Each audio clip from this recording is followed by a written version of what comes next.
everyone! Magandang araw sa inyong lahat. Andito na naman pong muli ang inyong nag-iisang Mama Mia. And syempre, hello sa mga dati pa nating subscriber na araw-araw na nakaabang sa ating mga kwento. At hello rin at welcome dito sa ating bahay sa mga bago nating subscribers at sa mga bago nating listeners. Alam ko, meron ka pa dyan, nakikinig ka pero hindi ka pa nagsasubscribe. Pero please, do subscribe kung magustuhan mo man ang kwentong ihahandog ko sa inyo ngayong araw. Isang kwento na punong-puno ng pagmamahal pero punong-puno rin naman ng sakit. Punong-puno rin naman ng mga maling desisyon. May mga ganon. Paano nga ba malalaman kung ang desisyon na yung ginawa para sa yung nararamdaman ay tama o mali? Charot? Huwag na muna nating pag-usapan yung mga desisyon na yan at masasaktan lang tayo. Unahin muna natin ang inyong mga pa-shoutout syempre sa lahat ng mga nanood at nakinig sa ating mga videos kahapon, sa video natin na in-upload kahapon at sa mga past videos natin.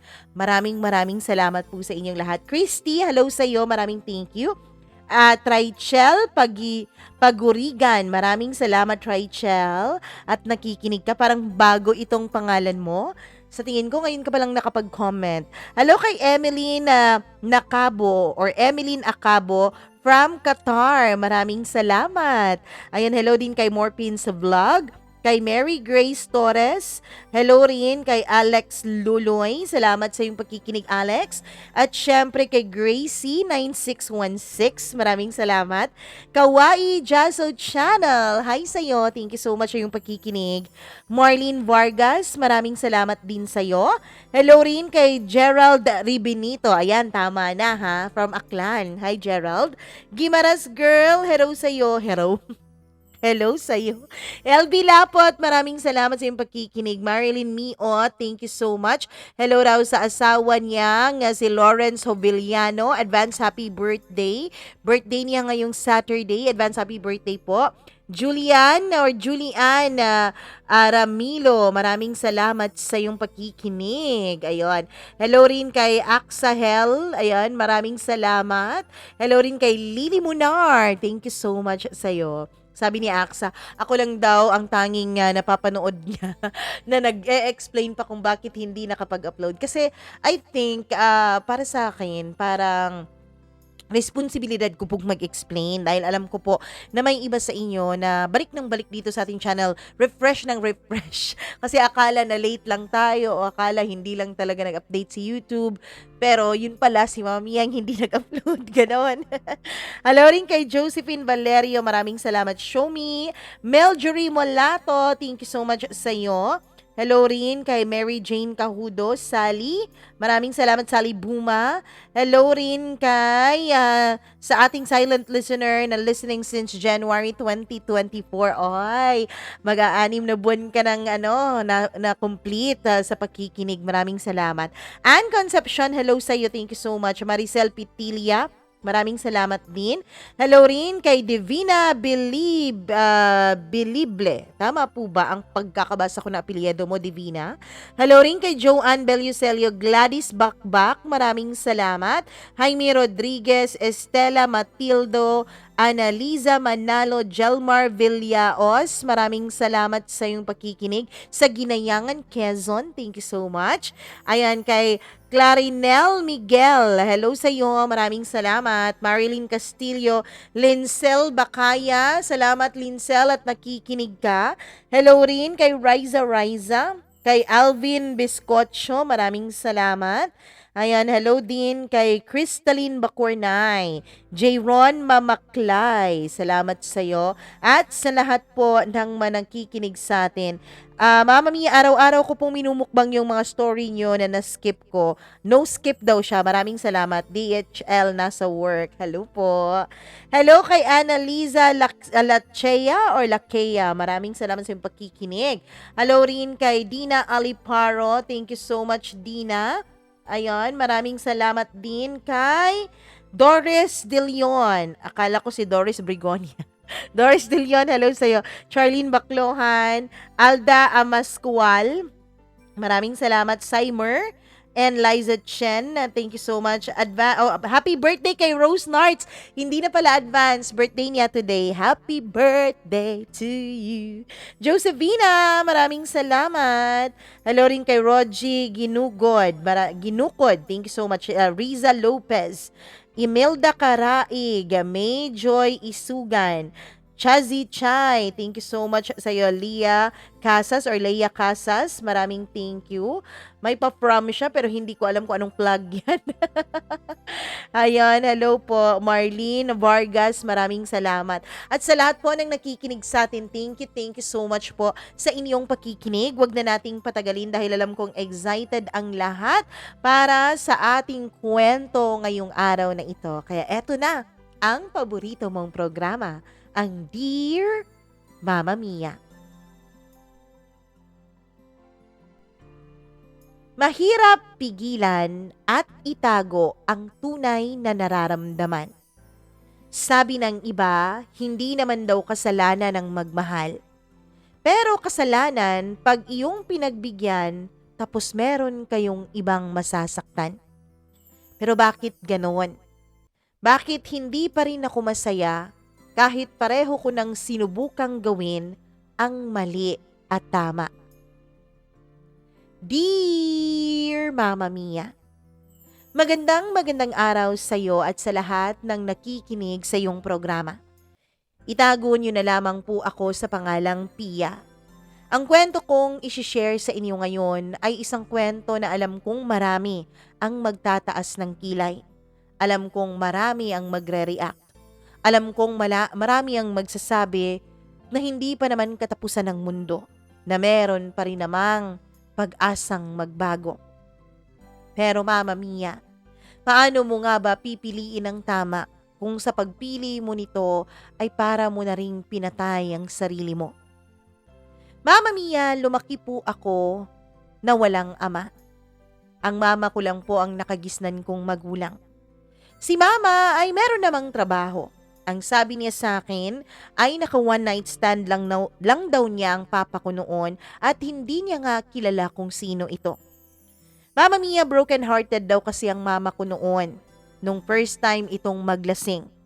Hindi naman ito nasamahan ng ibang mga kaibigan dahil yung mga kaibigan niya ay halos may mga jowa na nung mga panahon na yun. Kaya mag-isa raw si Mama na pumunta sa isang bar. At dahil sa sobrang sakit ay naparami ang kanyang inom. Hanggang sa isang lalaki raw ang lumapit sa kanya at nakipag-inuman. Nagkakwentuhan daw silang dalawa. At hindi na rin daw niya alam kung ano ang mga sumunod na nangyari. Nagising na lang siya sa isang kwarto ng motel na wala na siyang katabi sa kama. Ibig sabihin, iniwanan lang siya nung lalaking yun at hindi na binalikan o pinanagutan o hinanap man lamang. Ilang buwan matapos ang pangyayaring yun ay nadiskubre ng aking ina ang kanyang pagbubuntis. Halos itakwil siya noon ng kanyang mga magulang kahit na may trabaho na siya. Hindi pa kasi uso noon ang mga single parent, Mama Mia.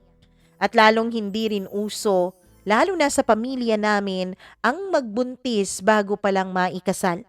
Lalong-lalo na ang magbuntis sa anak ng isang lalaking hindi mo naman kakilala.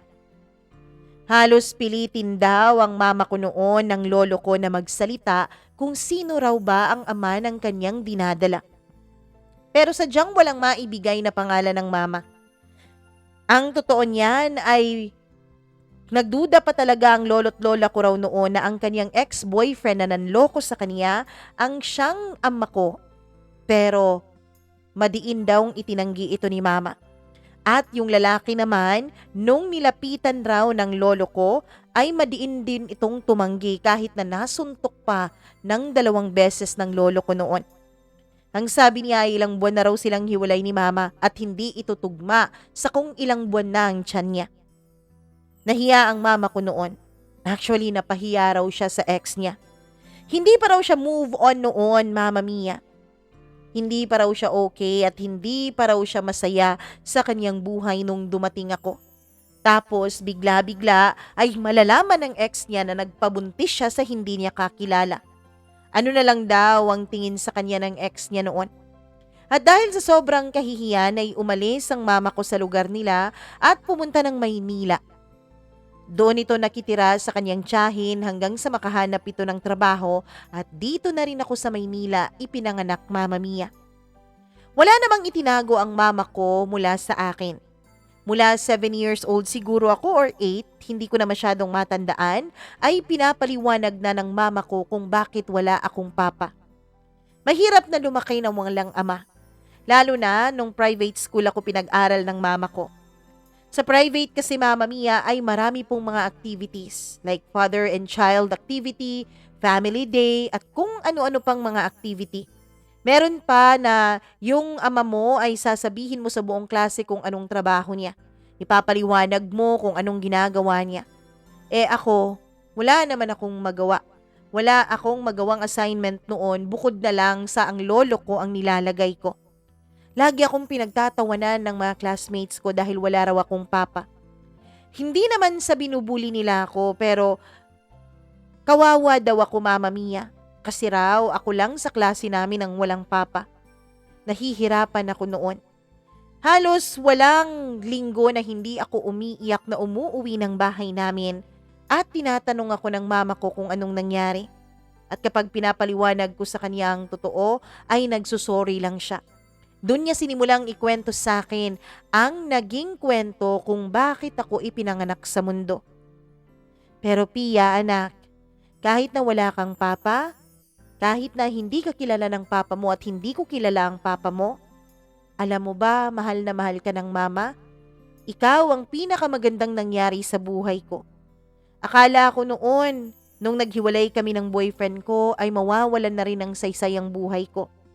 Pero nung nagbuntis ako sa'yo, kahit na nahihirapan ako, kahit na ang totoo ay masakit pa rin ang puso ko sa pagbe-break namin ng boyfriend ko, ay pinilit kong tumayo dahil alam kong may isang bata na nakasandal sa akin. May isang bata na malulungkot, hindi kakain, at magkakasakit kung ako ay magiging isang mahinang ina. Yun ang palaging inuulit-ulit ng mama ko sa akin noon hanggang sa mag-grade 6 ako, Mama Mia. Unti-unti ay natanggap ko na rin naman ang mga dahilan ni mama. Natanggap ko na rin ang sitwasyon naming dalawa. Sadyang kami na lang talaga at wala nang iba kaming maaasahan kundi ang mga sarili namin. Ang sabi ko noon sa sarili ko, magsisikap ako sa pag-aaral. Mag-aaral ako ng mabuti nang sa ganon ay dumating ang punto na ako nang magtatrabaho para sa aming dalawa ni mama. Nakita ko kasi siyang nahihirapan. Nagtatrabaho siya sa umaga pero bago niya gawin yun, ay pine-prepare niya muna lahat ng mga kakailanganin ko sa school. Pati na rin ang kakainin ko, ang baon ko, at kung ano-ano pa. Nagtatrabaho din siya buong maghapon para ma-provide sa akin ang aking buhay. Ang isang hindi naman marangya pero sapat na buhay at komportable. Mama Mia, nakikita ko pong nahihirapan ang aking ina. Paminsan-minsan kahit gabi na at nagigising ako, sa 10 oras ng gabi ay nakikita ko pa siyang naglalaba ng mga damit namin. Kahit na hirap na siya, kailanman ay hindi ko nakitang nagreklamo ang aking ina. Kaya bilib na bilib ako sa mama ko noon. Hanggang sa nung 12 years old na ako, Mama Mia, grade 6 ako noon, graduating na sa elementarya, nung bigla akong mapauwi ng teacher namin dahil masakit ang tiyan ko. Pero pagka-uwi ko, ay nabigla rin ako dahil nandoon sa bahay ang mama ko at may kasama siyang lalaki. Anak, halika na, pasok ka. Bakit napaaga yata ang uwi mo? Wala pang lunch break ka. Masakit kasi ang tiyan ko, mama. Naku, okay ka lang ba? Gusto mo bang dalhin kita sa ospital? Medyo okay na po, pinainom na kasi ako ng teacher ko ng gamot, sabi ko sa kanya. Noong mapansin ko ang lalaking nakaupo sa may mesa at tumigil sa pagkain at lumingon sa akin. Mama, sino siya? Tanong ko. Siya? Siya ang Tito Ruel mo? Kaibigan ko, sabi niya. Hindi naman na ako inosente sa mga panahon na yon. Mahilig din akong manood ng mga teleserye noon, kaya alam ko na kung ano ang ibig sabihin sa salitang kaibigan, lalo na nang silang dalawa lang ang nasa bahay. Hindi na lang ako umimik at tumuloy na lang akong pumasok sa kwarto ko. Tinawag pa ako ng mama ko at inaya niya akong magtanghalian. Pero sabi ko busog pa ako kaya mamaya na lang muna ako. Mama Mia, pagkatapos noon ay halos araw-araw na si Tito Ruel kung pumunta sa bahay namin. Hanggang sa bago mag-graduation sa elementarya ay isa pong balita ang sinabi sa akin ni Mama. Payag raw ba ako kung magpakasal siya kay Tito Ruel? Nung una ay nag-alinlangan talaga ako. Bakit siya magpapakasal? Akala ko ba tulad ng sabi niya noon ay ayos siya na kaming dalawa lang sa buhay. Pero kahit gustuhin ko mang pigilan ng aking ina, alam kong magiging masaya siya kapag kasama namin si Tito Ruel. Mama Mia, sa tuwing araw-araw kasi na nasa bahay si Tito Ruel ay nakita ko kung gaano kasaya ang mama ko. Ngayon lang siya sumaya ng ganito. Kaya naman hindi na lang ako tumutol, umoo na lang ako. Tuwang-tuwa naman ang mama ko sa pag-oo ko. Ang sabi niya magkaiba raw kami ng reaksyon ng anak ni Tito Ruel. Po? May anak si Tito Ruel? Tanong ko. Oo, Pia eh. Bakit ngayon lang po niyo sinabi sa akin, Mama? Pasensya ka na ha. Akala ko kasi magiging katulad niya ang reaksyon mo. Ngayong nalaman mong may anak ang Tito Ruel mo, nagbago ba ang pagpayag mo sa pagpapakasal naming dalawa? Nagalinlangan ako noon, Mama Mia. Paano kung hindi ko makasundo ang magiging step-sibling ko? Okay lang naman po, Mama. Babae po ba ang anak ni Tito Ruel? Hindi, lalaki. At makikilala mo na siya sa linggo. Lalabas tayong 4, ipapakilala ko kayo sa isa't isa. Mama Mia, simula nga nung araw na yun ay hindi na ako makatulog ng maayos. Lalaki siya pero bakit parang mas ayaw niya na magkaroon ng asawa ang papa niya? Pero ayos lang yun, magkikita naman kami sa linggo. Kaya ayos lang, sabi ko sa sarili ko. Dumaan ang mga araw hanggang sa sumapit ang linggo. Maaga akong ginising ni Mama dahil magsisimba raw muna kaming dalawa bago kami pumunta ng mall para makita na si Tito Ruel at ang anak nito. Pagdating namin sa mall ay nandoon na sila. Nakita ko agad si Tito Ruel na may kasamang isang lalaki. Sa tansya ko ay siguro noon, Mama Mia, ay mas matanda siya sa akin. At nung lumapit na kami at nung makita niya ang mama ko, ay nakita ko ang pagsimangot ng kanyang muka. Halatang ayaw niya sa mama ko para sa papa niya. Nung makita niya ako, Mama Mia, ay lalo pang mas kumunot ang kanyang noo. Hindi siya namamansin kung saan-saan niya binabaling ang kanyang paningin. Nagmano naman ako kay Tito Ruel. Nung makita niyang nagmano ako sa papa niya, ay para bang sarkastiko siyang ngumiti at tumawa. Ano ba yan, Aljun? Magtino ka nga, sabi ng papa niya. Nakakahiya ka. Mas matanda ka ng halos 6 na taon dito kay Pia pero parang mas mature siya sa'yo. Ganun ba? Eh di siya na lang ang maging anak mo. Magiging anak mo rin naman siya, di ba? Simula nung naging mag-boyfriend kayong dalawa. Tiningnan niya lang ng masama ang papa niya at ang mama ko. Nung makita kong tinignan niya ng masama ang mama ko ay sinamangutan ko siya. Sino ba siya sa akala niya? Bakit nagagalit siya sa mama ko? Eh ang papa naman siguro niya ang nanligaw sa mama ko. At isa pa, mabait ang mama ko. Hindi naman siguro kalabisan para pakitaan niya ito ng respeto. Pagkatapos noon ay kumain na kaming 4. Sa isang fast food chain kami noon. Sabay na tumayo si Tito Ruel at si mama ko at pumunta sila sa may cashier. Nung kaming dalawa na lang ang naiwan sa mesa ay bigla siyang nagsalita. Bakit ka ba pumapayag na magpakasal ang mama mo sa papa ko? Tanong niya. Bakit naman hindi? Eh mukhang masaya naman sila. Inosente ko pang sagot. Masaya? Masaya ba sila? Na pinalitan ng mama mo ang mama ko? Anong ibig mong sabihin? Alam mo bang naghiwalay ang mama at papa ko dahil sa mama mo? Kabit ng mama mo, sabi niya. Hindi totoo yan, sagot ko naman. Sa galit ko noon, Mama Mia, ay napaiyak ako hanggang sa ininis na niya talaga ako. Paulit-ulit niyang sinasabi na kabit raw ang mama ko. Dahil sa sobrang galit ko ay tumakbo ako palayo. Lumabas ako sa fast food chain na yon. Ilang oras akong hindi bumalik, Mama Mia. Narinig ko na ang pangalan kong pinipage sa mall pero ayoko munang magpakita. Hindi rin naman ako masyadong bata na noon. Alam ko na ang daan pa uwi sa amin kaya lang wala akong pera nung mga panahon na yon. Buti na lang at nakita ako ng mama ko at na Tito Ruel. Tinanong nila ako kung anong nangyari. Sinabi ko ang totoo. Kaya naman, Mama Mia, napagalitan ni Tito Ruel si Aljun nung mga panahon na yon. Hinawakan pa niya ito ng mahigpit sa braso.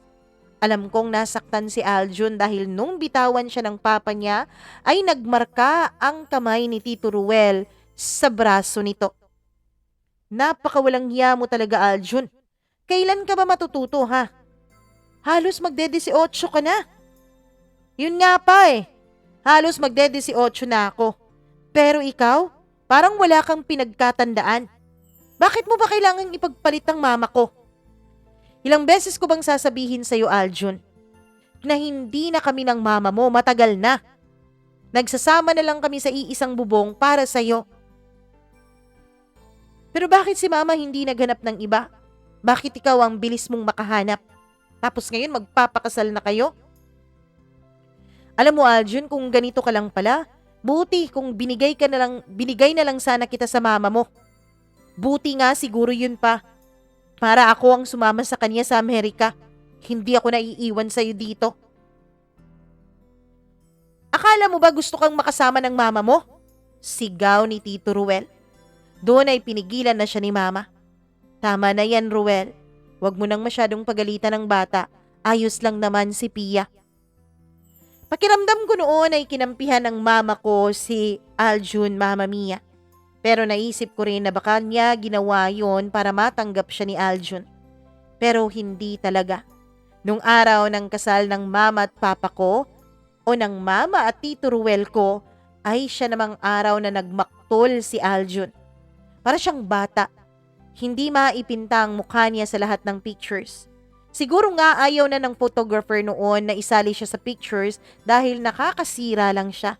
Siya lang ang hindi nakangiti sa family portrait namin. Matapos nga ang araw na yun, Mama Mia, ay nagsama na kaming apat sa iisang bahay. At mula nga nung nagsama na kami sa iisang bahay, ay dun na nagsimula ang galit ni Aljun sa akin. Kung ano-ano ang ginagawa niya sa akin. Meron yung pinupunit niya ang aklat ko. Meron yung kinukuha niya ang assignment ko. Nilalagyan niya ng palaka ang bag ko. Oo, Mama Mia. Para siyang bata. Ako naman ay iyak ng iyak at sigaw ng sigaw. At dahil sa sobrang galit noon ni Papa Ruel na siyang gusto niyang ipatawag sa akin, ay pinatapon niya si Aljun sa ibang lugar para doon na mag-aral ng college. Nahuli si Aljun ng pagsisimula ng college, Mama Mia, dahil sa problematic child ito. Palagi siyang may kaaway sa school. Palagi siyang nagda-drop out nung college siya dahil doon nagsimula ang problema ng kaniyang mga magulang. At dahil nga pinatapon na si Aljun sa ibang lugar, ay naging masaya na ulit ang childhood ko. Mama Mia, kahit na nung umpisa ay asiwa ako kay Papa Ruel, hindi nagtagal ay naging komportable rin naman ako sa kanya. Mabait siyang ama. Mapagmahal siyang asawa. Nakikita ko ang pagsiserbisyo niya sa aming dalawa ni Mama. Kaya naiinis talaga ako noon kay Aljun kung bakit niya tinatratong gano'n ang papa niya. Mabait naman si Tito Ruel. Wala naman siyang pinakpakitang masama sa amin. Kaya bakit gano'n si Aljun? Mama Mia, simula nga nung pinatapon ni Papa Ruel si Aljun sa kaniyang kapatid at doon na pinag-aral ay hindi na umuuwi pa si Aljun. Hanggang sa nagtapos na ako noon ng high school. Magtatapos na rin noon si Aljun ng college. Pia, pagkatapos ng graduation mo, ayos lang ba kung wala muna tayong celebration? Ayos lang naman po, Papa Ruel, sabi ko. Hindi naman po importante sa akin ang celebration. Hindi naman sa wala kang celebration, meron naman. Pero hindi lang ngayon dahil pagkatapos ng graduation mo, aalis tayo at pupunta tayo ng probinsya. Po? Magbabakasyon po tayo? Hindi. Graduation din ang Kuya Aljun mo. Siguro naman nag-mature na yon. At siguro naman magkakasundo na kayong dalawa. Panahon na para magkita ulit kayo, sabi ni Mama. Hindi ako na-excite nung sinabi nila na si Aljun ang pupuntahan namin. Pero wala naman akong magagawa noon, Mama Mia. Dahil desisyon po ng mga magulang ko ang masusunod. Pagkatapos ng graduation ay agad kaming umuwi ng bahay, nagtanggal ng makeup at kinuha ang mga gamit na naimpake na namin. Nilak ang buong bahay at saka bumiyahe. Mahaba ang naging biyahe namin pero buti na lang at meron kaming sariling sasakyan dahil nakakapag-stop over kami sa mga kainan at tulugan. Halos 12 hours po ang naging biyahe namin. Mama Mia, nung makarating na kami ay nagulat ako dahil bigla na lang po na naging mabait si Aljun lalo na kay Papa Ruel. Nagmano pa ito sa kanya at nagmano pa ito sa mama ko. Oy, eto na ba si Pia? Pia, hindi ka na piyatot ah. Biro pa niya sa akin na siyang isinimangot ko naman. Hoy Pia, pasensya ka na nga pala ah. Pasensya ka na nung mga nakaraan kung pangit ang treatment ko sa'yo. Mama Mia, nabigla ako sa paghingi niya sa akin ng pasensya. Pero nung humingi siya sa akin ng pasensya ay tsaka ko lang siya napansin ng buo. Ibang-ibang Aljun na nga pala ang kaharap ko ngayon. Hindi na yung Aljun na laging nakasimangot. Ngayon ay maaliwalas na ang kanyang mukha at lagi nang nakangiti. Pagkatapos Mama Mia, isa sa mga napansin ko ay tumangkad siya at lumaki rin ang kanyang pangangatawan. Gumanda ang kanyang pangangatawan at lalo siyang gumwapo sa kanyang itsura ngayon. Oo, gwapo na rin naman talaga si Aljun mula pa noon. Pero hindi ko napapansin yon kasi nga masyado akong focus sa kanyang pangaaway sa akin. Pia, magandang maganda ka na ngayon ah. Ilan na ba naging boyfriends mo? Tanong niya. Ayan ka na naman ah. Kinukulit mo na naman ako. Naasar mo na naman ako. Uy, hindi naman sa ganon. Siya nga pala Papa, pwede po bang isama ko si Pia? Saan? Sa mall po, may bago po kasing bukas na mall dito. Sa ilang taon ko dito, ngayon lang nagka-mall. Sige para maipasyal mo na rin ang kapatid mo, sabi ni Papa Ruel. Yoko ngang sumama sa'yo, simangot ko naman. Sige na, maraming gwapo doon. Marami kayang gwapo dito sa probinsya. Di tulad sa Maynila. Marami kayang gwapo sa Maynila, sabi ko naman. Ayun, may nagagwapuhan ka na doon. Siguro nagkaroon ka na ng boyfriend, no? Alam kong namula ako noon, Mama Mia, dahil nagkaroon naman talaga ako ng boyfriend pero hindi rin naman kami nagtagal. Ayoko kasi sa kanya dahil namimilit na halikan ako at hawakan ako sa kung saan-saan. Kaya agad ko siyang hiniwalayan bago pa man kami makapag-second monthsary. Dahil nga pumayag ang mga magulang ko na isama ako ni Aljun ay sumama ako sa kanya sa mall. Mama Mia, masaya pala siyang kasama. Nung kumakain na kami ay bigla ko siyang naitanong kung anong pagpapakitang tao ba ang kanyang ginagawa ngayon. Ano ba to Aljun? Bakit bigla ka na lang naging ganito kabait? Meron kang hidden agenda, no? Tanong ko. Ano ka ba naman, Pia? Hindi ba pwedeng nagbago lang ako? Bakit ka nga nagbago? Narealize ko kasi wala naman talagang kasalanan ng mama mo. Nung mag-usap kami ni Mama, inamin naman niya sa akin na matagal na silang hiwalay ni Papa.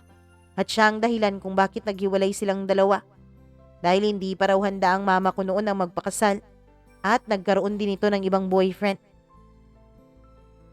At saka mo natanggap ang mama ko dahil sa sinabi ng mama mo? Oo. Mali ba yun? Di ba tayong mga anak, nagiging protective tayo pagdating sa mga magulang natin? Mama Mia, alam kong tama siya. At nung sinabi niya sa akin na nagkaroon na rin ng ibang pamilya ang kaniyang ina doon sa Amerika, ay tuluyan na niyang natanggap ang pagkakaroon rin ng ibang pamilya ng papa niya. Hindi naman kami ibang pamilya, Aljun. Pamilya rin naman kita. Kuya nga pala, sabi ko. Naku, wag! Wag mo nga kong tawaging kuya, sabi niya. Ha? Bakit? Tanong ko naman. Basta, wag mo akong tatawaging kuya, ha? Pagkasabi niya noon, Mama Mia, ay hindi ko talaga siya maintindihan. Hanggang sa bigla niyang hinawakan ang kamay ko at sabi niya umalis na kami doon dahil tapos naman na kaming kumain. May papasyalan pa raw kami. Ipinasyal niya ako sa iba't ibang lugar nung araw na yon. Pagkatapos, bago mag alas 7 ng gabi, ay umuwi na rin kami para sabay-sabay kaming apat na maghapunan. Yun ang unang araw na pinakamasaya naming pamilya. Kinabukasan ay graduation na ni Aljun. Lahat kaming tatlo ay nakasama. Mama Mia, kitang-kita ko kung paano naging proud si Papa Ruel sa kanya. At nung matapos nga ang graduation ay narinig ko silang nag-uusap ni Papa Ruel. Aljun, ngayong graduate ka na, pwede bang sa Maynila ka na bumalik? Doon ka na rin ulit tumira sa atin. Oo, Papa, yun naman talaga ang plano ko eh. Doon na rin ako maghahanap ng trabaho, sabi niya. Naging masaya ako. Ewan ko kung bakit. Masaya ako dahil sasama sa amin si Aljun pa uwi. At nung makauwi nga kami ng Maynila ay tsaka pa nagkaroon ng pa-party para sa graduation naming dalawa. Graduation ni Aljun sa college at ako naman graduation ko sa high school. Mama Mia, mula nga sa araw na umuwi kami ay naging masaya na ang pamilya namin.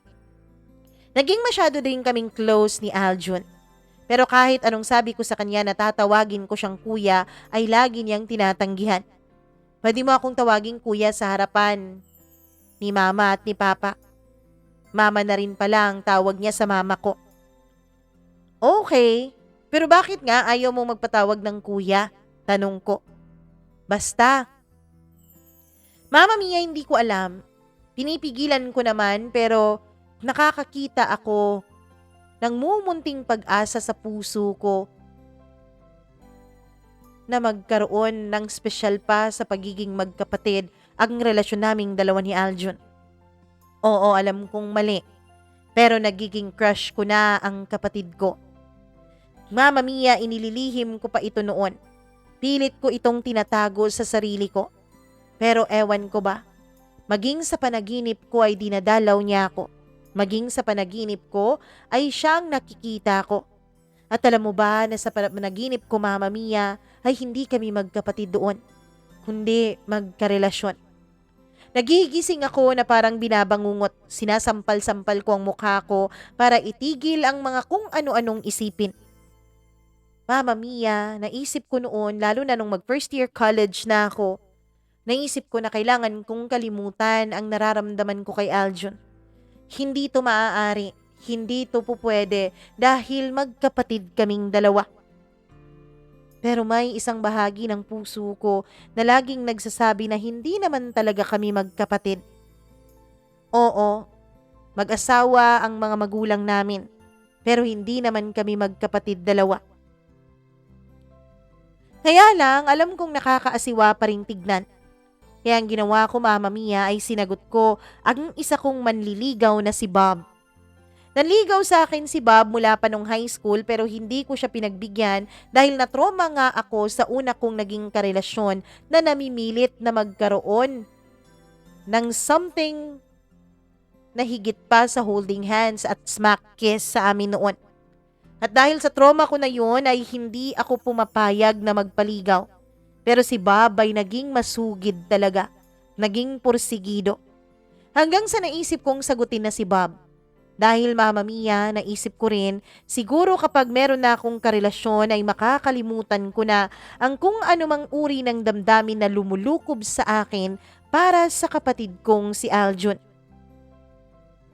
Mama Mia, nung sinagot ko nga si Bob ay agad ko siyang pinakilala kay Papa Ruel at kay Mama.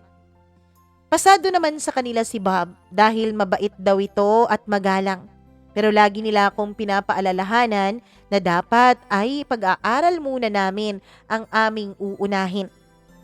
Yun naman talaga ang nangyari. Pag-aaral talaga dahil wala naman akong feelings kay Bob. Kaso lang Mama Mia, nung malaman ni Aljun ang tungkol kay Bob ay bigla siyang nagalit sa akin. Bakit ba nagkakaroon ka agad ng karelasyon? Ang bata-bata mo pa. Sabi niya. Ano bang bata? 17 na ako. Mag-18 na ako next year. Hello, bata pa ba yun? Bata pa rin yun. Dapat hindi ka nagbo-boyfriend hanggat hindi ka graduate ng college. Ano ka ba, papa ko? Bakit mas stricto ka pa kay mama at kay Papa Ruel? Sabi ko. Bahala ka dyan, Pia. Basta binabalaan kita. Wag na wag kang lalapit sa akin kapag umiiyak ka dahil sa Bob na yan. Pagkatapos niyang sabihin yun ay bigla siyang tumalikod. Ako naman, Mama Mia, ay hindi ko mapigilang isipin na hindi naman ako masasaktan ni Bob dahil hindi ko naman siya mahal. Masasaktan ka lang naman ng isang tao kapag nakapasok na ito sa puso mo. Kung alam mo lang, Aljun, kung alam mo lang na sa sitwasyon nating dalawa, ako nasasaktan at hindi sa relasyon naming dalawa ni Bob. Sabi ko noon sa isip ko. Lumipas ang ilang mga araw ay naging madalang na ang pag-uwi ng maaga ni Aljun. Noong tinanong ko siya isang weekend kung bakit na-promote ba siya at bakit hindi na siya umuwi ng maaga, ay sinabi niya sa akin, Mama Mia, na ayaw raw niyang makita ang boyfriend ko sa loob ng bahay namin. Bakit ba kumukulo talaga ang dugo mo kay Bob, ha? Tanong ko. Bakit? Dahil ayoko siya para sa'yo. At sino ka naman para magdesisyon kung anong para sa akin? Love life ko yan, kaya ako dapat ang magdedesisyon. Hindi kayo bagay ni Bob. Bakit di kami bagay? Masyado kang maganda para sa kanya. Hindi ko alam, pero Mama Mia, kinilig ako nung sinabi niya yon. Para akong idinuyan sa mga alapaap. Parang gusto kong sumigaw. Pinipigilan ko ang sarili kong mapatili at alam kong hindi ako naging successful na itago ang kilig ko kasi alam ko, Mama Mia, na namula ang mga pisngi ko noon. Ganun talaga ako kapag napapahiya o kinikilig. Namumula ang pisngi ko dahil maputi po akong babae. Oh, bakit biglang namula yung pisngi mo? Huwag mong sabihin kinikilig ka sa sinabi ko. Hindi dyan ka na nga. Pagsusungit-sungit ko pa at pumasok na ako sa kwarto ko. Mama Mia, hindi ko talaga mapigilang isipin. May gusto rin kaya sa akin si Aljun? Tanong ko sa sarili ko. Pero isang gabi, nauwi ako sa bahay at biglang gumuho ang mundo ko, Mama Mia. Pati na rin ang ilusyon ko na posibleng magkagusto sa akin si Aljun. Dahil, Mama Mia, may kasama sila sa mesa na kumakain pagkadating ko.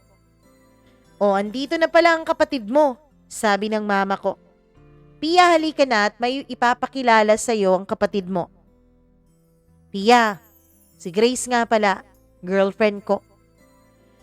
Mama Mia, hindi ko maipinta ang mukha ko noon. Hindi ko rin maipinta o maipaliwanag ang naramdaman kong sakit. Parang bigla na lang may kutsilyo na tumarak sa dibdib ko. Girlfriend? Ulit ko sa sinabi niya. Hi Pia, napakaganda mo pala. Tama pala si Aljun, sabi nung Grace. Pilit akong ngumiti kahit na nasasaktan ako. Nung inaya nila akong kumain, sabi ko ay kumain na ako sa labas pero hindi naman yun totoo. Pumasok na lang ako sa kwarto ko at ang sabi ko ay meron pa akong gagawing project. Pero bago ko pa man maisara ang pintuan ay nag-uunahan ng tumulo ang mga luha sa mga mata ko. May girlfriend na siya. Meron na siyang iba, sabi ko noon sa sarili ko. Pililit ko, Mama Mia, na pigilan ang sarili ko. Mula nung malaman kong may girlfriend na si Aljun ay iniwasan ko siya. Gabing-gabi na akong umuuwi dahil ang gusto ko ay tulog na silang lahat kapag nakauwi na ako. Ayoko ring makikita siya o marinig man lang siyang magkwento tungkol sa girlfriend ng si Grace. Gusto ko na lang talaga na iwasan siya ng tuluyan.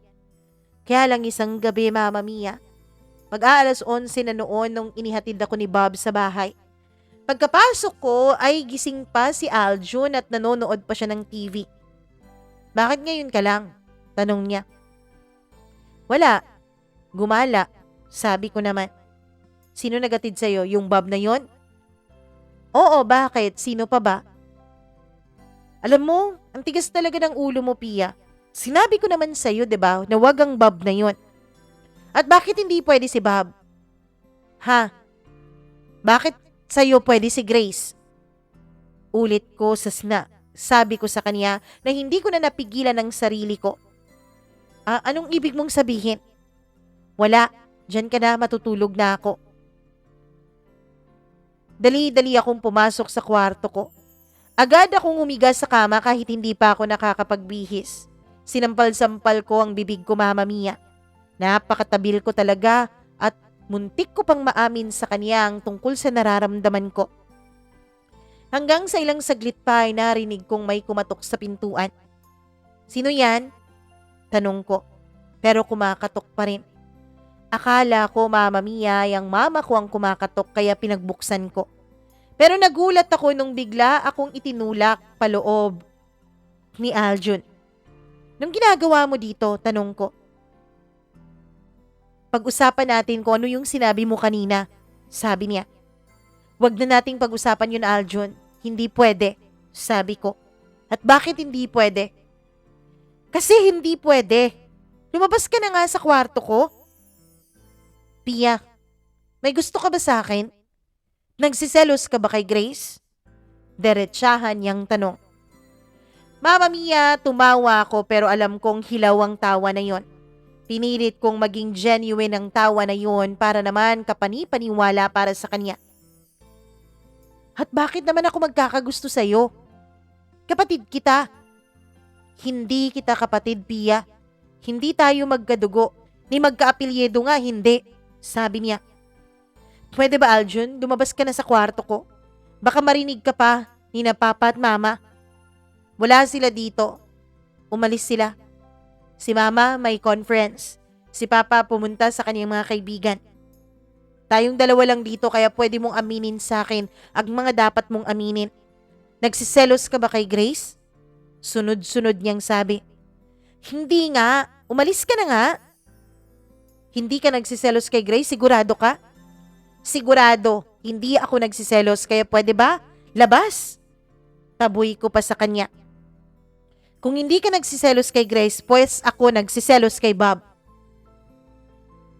Halos hindi ako makagalaw nung sabihin niya yun sa akin. Hindi ako makapagsalita. O ano, napipi ka na dyan? Bakit ayaw mong magsalita? Anong sabi mo? Nagsiselos ka kay Bob? Tanong ko. Oo, nagsiselos ako kay Bob. At bakit ka naman magsiselos kay Bob, Aber? Hindi pa ba obvious, Pia? Pia, gusto kita. Mahal kita. Mama Mia, alam ko, yung iba kong kaibigan na pinagsabihan ko nito ay nanindig ang kanilang mga balahibo.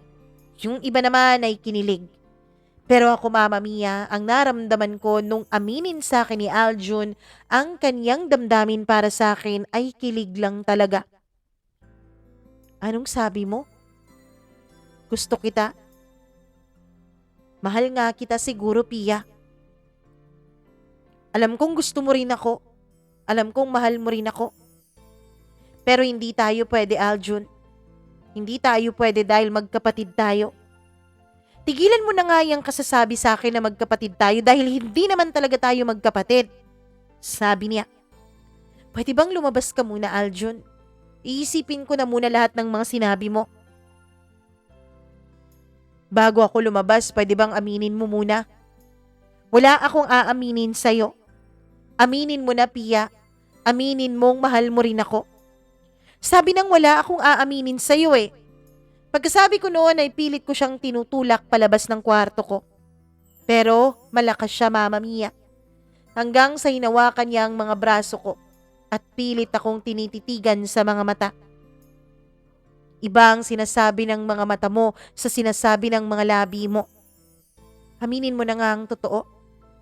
Naging mapilit siya kaya wala na akong nagawa pa. Oo, Aljun.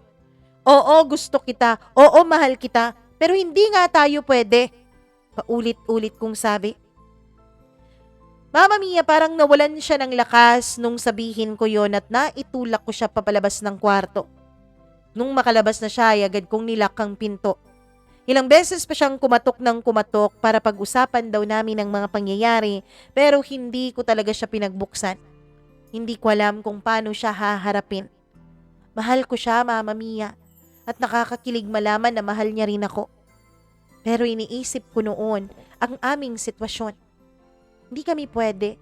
Hindi kami maaari para sa isa't isa. Kaya naman kinabukasan ay iniwasan ko siya. Pero hindi ko naman siya magawang maiwasan ng tuluyan dahil hinarangan niya agad ako at inayang mag-agahan. Wala pa ba sina Mama at Papa? Si Papa lang ang nandyan, lasing nung umuwi. Si Mama sa susunod na araw pa uuwi. Okay, sige, alis na ako, sabi ko. Kung munang umalis, ihatid na kita. Kain ka muna ng agahan. Ayoko na, malilate na ako. Alam kong 8:30 pa ang pasok mo. 7 pa lang oh. Wala pang 15 minutes yung school mo kapag ida-drive natin. Kaya pwede ba? Huwag kang umiwas, kumain ka. Napilitan akong kumain noon ng agahan ng kaming dalawa lang. Pero hindi ako nakakain ng maayos dahil ramdam ko ang init ng mga titig niya sa akin. Hindi ko siya magawang tignan dahil natatakot ako. Natatakot ako, Mama Mia, na baka traidorin ako ng mga mata ko. Kahit pa nga inamin ko na sa kanya kagabi, ang tunay kong nararamdaman ay ayoko pa rin, Mama Mia. Ayoko pa rin. Nabigyan namin ng laya ang damdamin namin sa isa't isa. Pagkatapos kumain ay inihatid nga niya ako sa paaralan. Bago pa ako bumaba ay hinawakan niya ang kamay ko pero binawi ko yon. Tigilan na natin ang isa't isa, Aljun. Huwag na tayong gumawa pa ng mga bagay na komplikado, sabi ko sa kanya. Mama Mia, buong araw sa klase noon ay hindi ako makapag-concentrate. Ilang linggo ko rin siyang iniwasan simula noon. Si Bob naman, Mama Mia, ay naging komportable na rin sa akin dahil nagpapahawak na rin ako ng kamay at nagpapahalik na rin ako sa kanya. Sinabi ko noon sa sarili ko, kung siguro magiging extra sweet ako kay Bob, baka ma-develop ako sa kanya ng tuluyan. At kapag develop na nga ako sa kanya, baka siya pang maging dahilan para tuluyan kong makalimutan ang feelings ko para kay Aljun. Pero isang gabi, Mama Mia, papauwi na sana ako nung pinigilan ako ni Bob. Nasa bahay nila kami noon. Biglang umalis ang mga magulang niya dahil may party daw itong aatinan. Hindi ko alam na aalis pala ang mga magulang niya noon. Kaya nung nakita kong umaalis sila ay magpapaalam na sana ako kay Bob.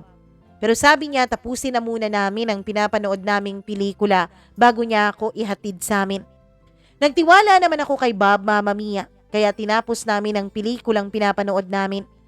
Pero pagkatapos noon ay hindi pa rin niya ako inihahatid. Bob, ano ba? Alis na ako. Mamaya na.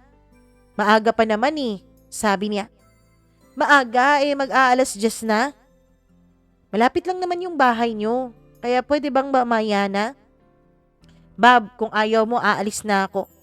Pagtayo ko, Mama Mia, ay bigla niya akong hinawakan at saka hinila kaya napatumba ako sa kanya. Bigla niya akong siniil ng halik. Halik na parang nananabik kaya naman ako ay nagpupumiglas sa kanya noon. Itinulak ko siya pero malakas siya. Pinipilit niya ako, Mama Mia. Hinawakan niya ang iba't ibang bahagi ng katawan ko. Doon ako biglang natakot. Takot na takot ako dahil yun ang magiging unang experience ko sa bagay na yon. Kaya nung nagkaroon ako ng pagkakataon, ay sinipa ko siya sa may pagitan ng kanyang hita. Namilipit siya sa sakit. Ako naman ay dali-daling tumayo at naiwan ko na talaga ang dala kong bag. Dali-dali akong lumabas sa bahay nila, buti na lang at may taxing. Pumara sa tabi at may bumaba na kanilang kapitbahay at agad akong nagpahatid sa amin. Wala akong pera noon, pati cellphone ko, Mama Mia, ay naiwan ko sa loob ng bag ko. Pagkarating ko ng bahay ay kumatok ako ng kumatok. Nagalit pa ang taxi driver dahil hindi ko pa siya binayaran. Pero sabi ko, pakiantay lang ng konti. Buti na lang at lumabas si Aljun. Pagkalabas niya ay tinanong niya ako kung anong nangyari. Bakit ganyan ang itsura mo? Pwede ba mamaya na tayong mag-usap? Bigyan mo nga muna siguro ako ng pera para may maipambayad ako sa taxi. Bakit nasaan ba ang pera mo? Nasaan bang bag mo? Pwede ba? Bigyan mo muna ako ng pera. Nung mabigyan na niya ako ng pera ay inabot ko na agad yon sa taxi driver at hindi ko na hiningi pang sukli. Pagkapasok ko sa loob ay dun na ako nag-breakdown, Mama Mia. Umiyak ako ng umiyak. Anong nangyayari sa'yo? Tanong ni Aljun. Si Bob, sabi ko. Anong ginawa sa'yo ng walang hiyang yon? Hindi pa nga ako nakasagot, Mama Mia, ay bigla nang lumabas sa bahay si Aljun. Pero bigla ring dumating si Bob, bit-bit ang gamit ko. Nandyan ba si Pia? Bago pa man siya matapos sa kanyang sasabihin ay bigla na siyang sinila ni Aljun papasok at pinagsususuntok. Anong ginawa mo kay Pia, ha? Narinig ko na lang silang nagsisigawan kaya lumabas ako. Pia, sorry, nabigla lang ako. Pagkasabi noon ni Bob, Mama Mia, ay lalong nagngingit-ngit sa galit si Aljun. Kaya binigyan niya ulit ito ng suntok. Biglang lumabas ang mga magulang ko sa bahay. Nagkakagulo na pati mga kapitbahay namin ay nakarinig na. Mama Mia, gustong-gusto sana ni Aljun noon nakasuhan si Bob. Pero ako na ang umayaw. Sabi ko wag na lang. Sabi ko, Mama Mia, wala namang nangyaring masama sa akin kaya ayos na yun. Pagkapasok ko sa loob ay hindi na ako iniwanan pa ni Aljun.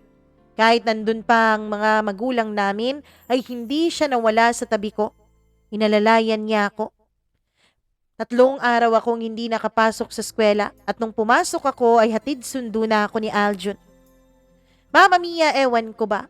Pero 1 linggo lang na gano'n ang sweetness at treatment ni Aljun sa akin ay bigla akong kinausap ni Mama. May namamagitan ba sa inyong dalawa ni Aljun? Tanong niya. Mama? Wala po. Sabi ko. Hindi ko alam kung pagsisinungaling yun, Mama Mia, dahil wala naman talaga kaming relasyon ni Aljun. Pero alam ko na may nararamdaman kami pareho sa isa't isa. Buti naman kung ganon. Tandaan mo, magkapatid kayo. Pagkasabi noon ni Mama ay bigla ko na lang talagang pinipilit na kalimutan ang nararamdaman ko kay Aljun. Sabi ko sa kanya ay wag na niya akong iihatid pero naging mapilit siya. Sabi ko rin sa kanya ay wag na niya akong sunduin pero ang sabi niya ayaw niya raw na may mangyari sa aming masama lalo na sa akin. Wala pa rin daw siyang tiwala kay Bob. Hanggang sa isang gabi, Mama Mia, sinundo niya ako sa bahay ng kaklase ko dahil gumawa kami noon ng thesis. Halika na, uwi na tayo. Gutom ka ba? Tanong niya. Oo eh. Sige, drive-thru muna tayo. Nag-drive-thru kami at medyo malayo yun sa bahay namin.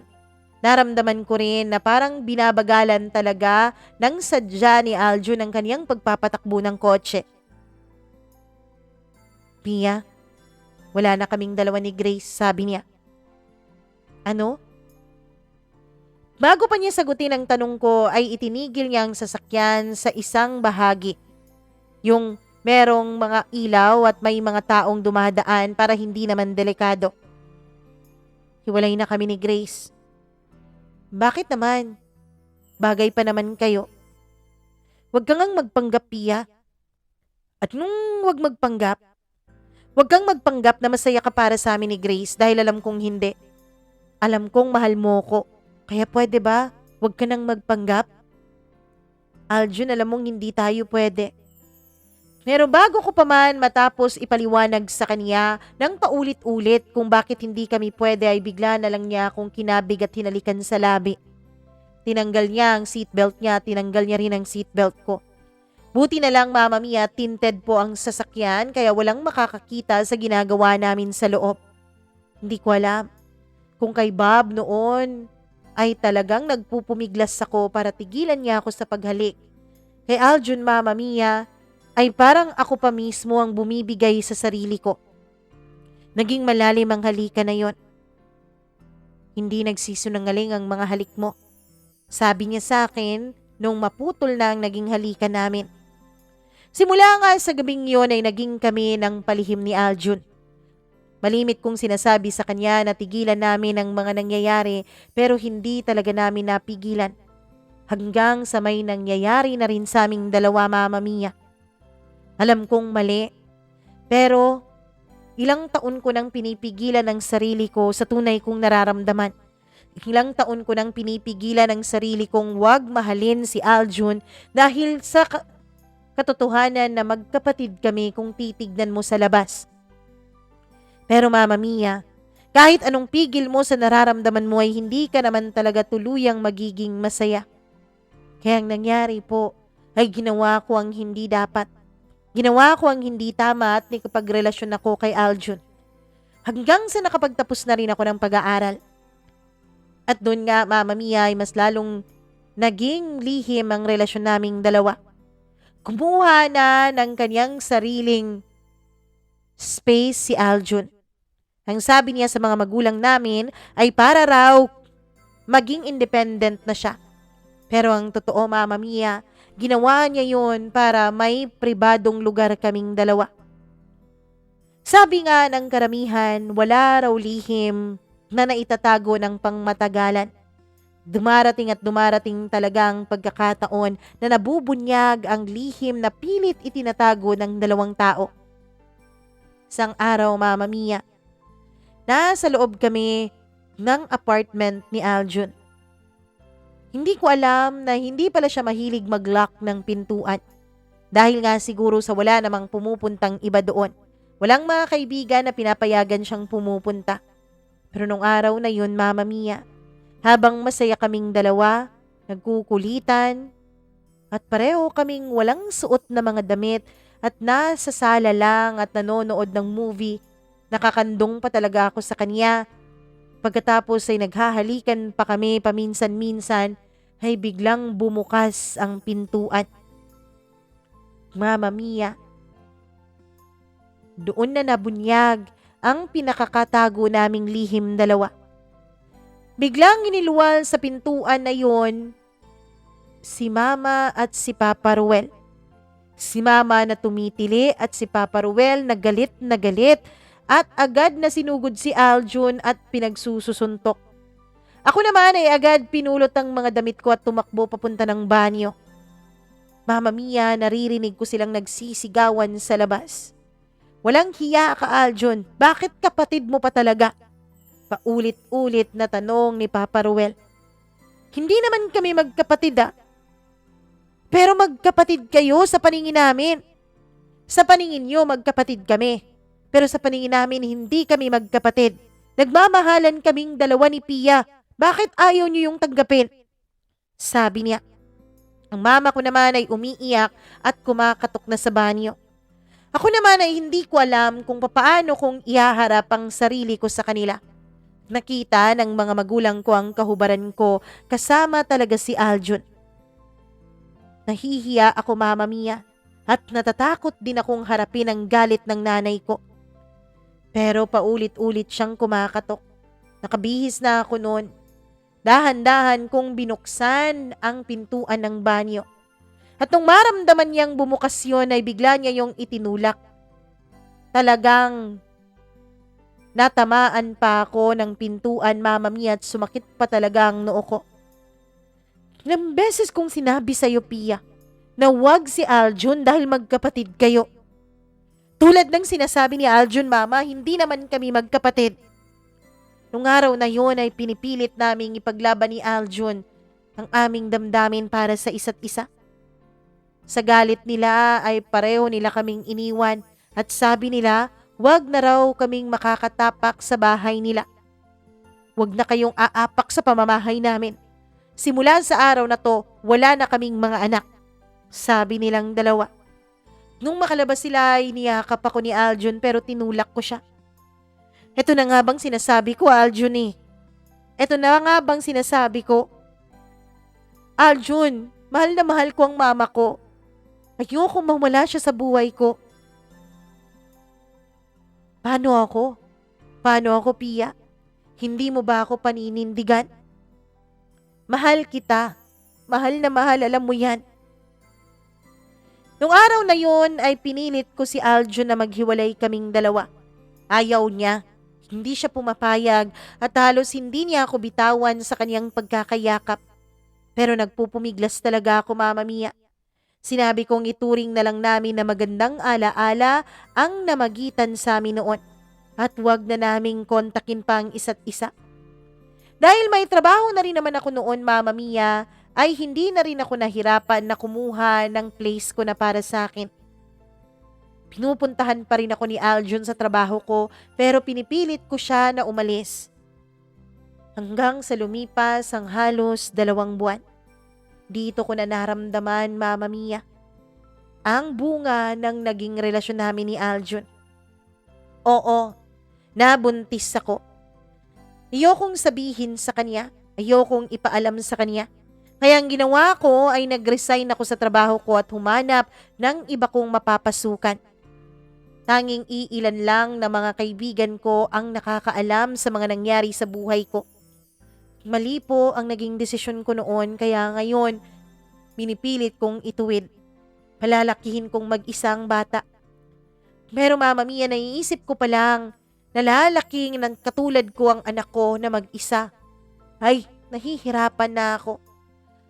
Alam ko kung gaano kahirap, Mama Mia, kung gaano kahirap lumaking walang ama. Ayoko sanang iparanas yun sa anak ko pero anong magagawa ko? Hindi kami pupwede ni Aljun para sa isa't isa. Kaya lang, Mama Mia, isang kaibigan ko ang nagsabi kay Aljun sa kinaroroonan ko at sa sitwasyon ko. Maglilimang buwan na ang tiyan ko noon. Malaki na at halata na nung biglang nagpakita si Aljun sa apartment ko. Sinabihan talaga ng kaibigan ko si Aljun kung nasaan ako. Bakit mo ba sinabi sa kanya? Tanong ko sa kaibigan ko. Pasensya ka na pero hindi ko na kaya na mag-isa ka. Kailangan mo ang ama ng dinadala mo. Sabi niya bago niya patuluyan kaming iniwanan ni Aljun. Mama Mia, nagpumilit si Aljun na maging buong pamilya kaming ng anak namin. Pakakasalan niya raw ako. Paano tayo magpapakasal kung may mga tao tayong nasasaktan? Matatanggap rin nila tayo. Darating din ang araw na matatanggap tayo ng mga magulang natin. Pero pwede ba, sa ngayon panindigan muna natin ang pagmamahalan natin para sa isa't isa? Pagmamakaawa niya sa akin. Mahal na mahal ko si Aljun, Mama Mia. At nung mga panahon na yon, ay ayokong makikita na mag-isang lalaki ang anak ko at walang ama. Ayokong maranasan niya ang mga naranasan ko noon. Kaya tinanggap ko si Aljun sa buhay namin. Hindi pa kami pwedeng magpakasal noon dahil wala pa akong 25 years old. Kailangan pa ng parents' consent at alam ko naman na hindi talaga tatanggapin o pipirmahan ng mga magulang ko ang parents' consent para makapagpakasal kaming dalawa ni Aljun. Mama Mia, namuhay naman kami na okay. Hanggang sa isang trahedya ang nakarating sa akin. Hinatake ang mama ko. Gustong-gusto ko siyang puntahan pero ang sabi ng mga tita ko ay binilin talaga ng mama ko na wag daw akong papasukin hanggat magkasama kaming dalawa ni Aljun. Mama Mia, hindi ko na alam ang gagawin ko. Mag-iisang buwan na po na na-stroke ang mama ko. Mag-iisang buwan na rin nagigugustuhin ko man na dalawin siya ay hindi po ako pinapapasok ng kahit na sino. Hindi ko alam, Mama Mia, kung anong gagawin ko ngayon. Si Aljun naman, kapag nakikipaghiwalay ako sa kanya ay hindi siya pumapayag. Mama Mia, natatakot ako na baka mawala ang mama ko nang hindi man lang kami nakakapag-usap dalawa. Natatakot ako. May isang araw na pinapasok ako ni Papa Ruel sa bahay para kausapin si mama pero hindi niya talaga ako pinapansin. At tanging sinabi niya lang na kapag hindi ko raw iiwanan si Aljun ay wag ko raw aasahan ang pagpapatawad niya. Yan po ang malaking problema ko ngayon, Mama Mia. Mahal na mahal ko ang mama ko. Pero mahal na mahal ko rin si Aljun at ang pamilya namin. Ano nga ba ang pipiliin ko? Paano po nga ba mapapatawad ako ng aking ina? Kasalanan nga ba talaga ang ginawa naming dalawa ni Aljun? Hindi naman kami magkapatid. Hindi kami magkadugo. Please, tulungan niyo po kami. Lubos na gumagalang, Pia.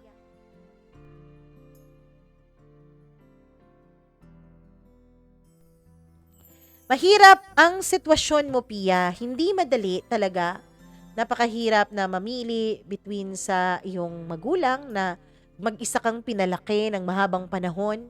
Tapos eto yung lalaking mahal na mahal mo, lalaking mahal ka rin at lalaking ama ng anak mo. Kung itatanong mo sa akin kung moralidad o kung batas ang pag-uusapan natin, wala naman kayong batas na nilabag dahil hindi mo naman nabanggit sa sulat mo kung legally adopted ka na ba ng Papa Ruel mo. Kasi kung legally adopted ka niya, ay magkaibang usapan na yon kasi legal na kayong dalawa na magkapatid ni Aljun. Pero kung hindi ka legally adopted ng Papa Ruel mo, kung batas ang pag-uusapan natin, wala kayong sinusuway. Pero kung pag-uusapan natin yung moralidad, ang ano kasi, sa paningin kasi ng mga magulang mo ay immoral ang ginagawa ninyong dalawa. So, hindi natin sila masisisi. Pero kung batas ng Diyos, batas ng tao, wala naman siguro kayong ginagawang masama dahil di naman kayo magkadugo in the first place. 'Di ba? Pero kung talagang inadopt ka na, hindi mo naman binanggit, so I assume na hindi ka legally adopted, 'di ba? Ang tanging magagawa mo na lang talaga ay paulit-ulit na humingi ng tawad sa mama mo. Yun ang para sa akin. Mahirap eh. Kasi ako rin, parang hindi ko kakayanin na isakripisyo ang pamilyang binuo ko. Pero hindi ko rin kakayanin sakali mang may mangyaring masama sa isang tao tapos hindi pa kayo nakapag-usap sa isang tao pa talaga na sinakripisyo ang ilang taon ng buhay niya para sa'yo. So, hindi ko na alam kung anong magiging desisyon mo. Siguro, ano na lang, humingi ka na lang ng gabay sa Diyos, ng gabay sa Panginoon, para naman gabayan ka niya kung ano ba talaga ang pwede mong gawin sa sitwasyon mo ngayon. At sana humingi ka rin ng payo sa ating mga listeners. So, kung ikaw na nakikinig ngayon, kung may maipapayo ka sa letter sender natin na si Pia, please wag kang mag-hesitate. Comment ka lang dyan sa baba. Sigurado naman ako na babasahin yan ni Pia. Tinago natin ang kanyang tunay na pangalan ayon na rin sa kanyang hiling. So, mababasa niya yan dyan. Malay nyo, isa si Pia sa mga nagko-comment dyan. Charot lang. 'Di ba? Pero Pia, talagang magdasal ka dahil mismo ako, hindi ko alam kung ano ba ang nararapat na gawin. Siguro, dalhin mo yung anak mo o dalhin mo rin si Aljun, pero baka mas atakihin ng mama mo, 'di ba? Kasi matigas ang mama mo sa ngayon eh. Pinanindigan niya talaga na immoral yung ginawa niyong dalawa ni Aljun. So, ikaw na lang ang bahalang magtimpla kung ano ba talaga ang nararapat mo na gawin. At magkinig ka rin sa mga payo at magdasal ka para matimbang mo ng mabuti kung ano ba ang magiging desisyon mo. Pero nagpapasalamat ako sa iyo, Pia, dahil hindi po madali na isulat ang mga ganitong uri ng kwento pero nagawa mong maisulat para ma-share dito sa ating YouTube channel. Maraming salamat talaga. At kung ikaw na nakikinig ngayon, kung katulad ni Pia may pinagdadaanan ka o may mga pinagdaanan ka na nais mong i-share na pwedeng kapulutan ng aral at inspirasyon ng ating mga tagapakinig, please do not hesitate to share that. Please message mo lang ako sa email address ko, mamamiacdo0317@gmail.com. Please like my social media accounts also, Mama Mia Cagayan de Oro, both on TikTok and Facebook page. So please ha, huwag niyo rin kalimutan na atin naman pong i-subscribe ang ating channel. At syempre, after mag-subscribe, i-click mo na rin yung notification bell para lagi kang updated sa tuwing may bago tayong video na i-upload. Magmukbang ka na rin ng mga iba't iba nating kwento dahil marami na po tayong kwentong na i-upload dito sa ating channel at alam ko na meron talagang kwento dyan na magugustuhan mo at kwentong somehow ay marirelate mo sa tunay mong pagkatao. Charot lang. Maraming salamat po talaga sa inyong lahat. Ako po ang nag-iisa ninyong Mama Mia. Naway nagustuhan nyo ang naging kwento ng buhay ni Pia at huwag niyong kalimutan na magkomento kung meron po kayong maipapayo sa kanya. Magandang araw po sa inyong lahat.